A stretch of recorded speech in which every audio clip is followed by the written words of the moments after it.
பொன் பட்டாடை மூடி செல்லும் தேன் சிட்டோடு மெல்ல நான் கொட்டாடும் வேளை தோறும் போதை என்ன சொல்ல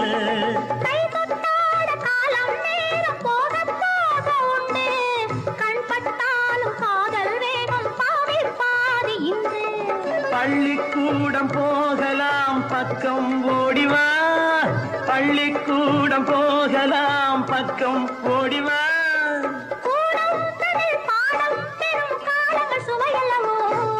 பொன்னின் நிறம் பிள்ளை மனம் வள்ளல் குணம் யாரோ மன்னன் என்னும் பேரில் வரும் தேவன் மகன் நீயோ பச்சை கிளி முத்துச்சரம் முல்லை கொடி யாரோ பாவை என்னும் பேரில் வரும் தேவன் மகனியோ la la la la la la la